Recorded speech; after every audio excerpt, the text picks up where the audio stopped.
প্রায় 103 বছর ধরে চাঁদপুরের ল্যাংটার মেলা উদযাপিত হয়। তবে নামে ল্যাংটা হলেও এখানে অনুসারীরা কেউ ল্যাংটা নন, তবে তারা নাকি ভাবের পাগল।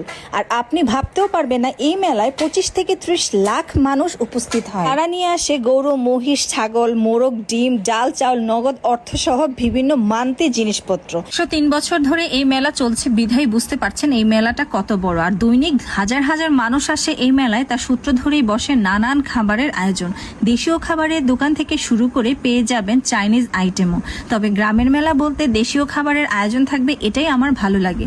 মুড়ি, চিড়া, খই ভাজা, নিমকি, জিলাপি, গ্রামের মায়ের হাতের বানানো মুড়ি, তারপরে রয়েছে বাতাসা, গরম গরম একদম চোখের সামনে জিলাপি। আর এখানে অনেক রকমের নিমকি পাওয়া যায়, যা আমার কাছে খুবই ভালো লেগেছিল।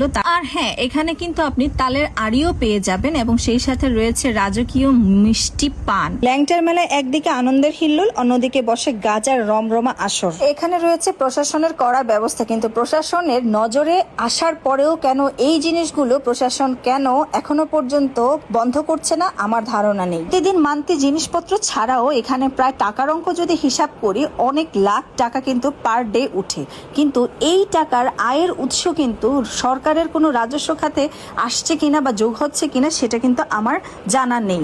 তবে আমার কাছে মনে হয় এই প্রতিদিনের লাখ লাখ টাকা সহ মাসে যদি আমরা হিসাব করি প্রায় কয়েক কোটি টাকা। এই টাকার হিসাব আপনি আমি না পেলেও কতিপয় কয়েকজন আঙুল ফুলে বনে গেছেন রাতারাতি কলা গাছ। তো বুঝতেই পারছেন, আমার খুব আফসোস হয় 2025 সালে এসেও যে চাঁদপুরের মতলব থানার মানুষজন এখনো এতটাই অশিক্ষিত যে তারা এখনো পর্যন্ত জানছে না, বুঝতে পারছে না যে আমি এত হাজার হাজার টাকা, এত হাঁস, মুরগি, গরু, মহিষ মানতে করছি। এটা আসলে আমাদের জন্য মুসলিমদের হারাম এবং এটা আমরা যা করছি এটা শিরক করছি।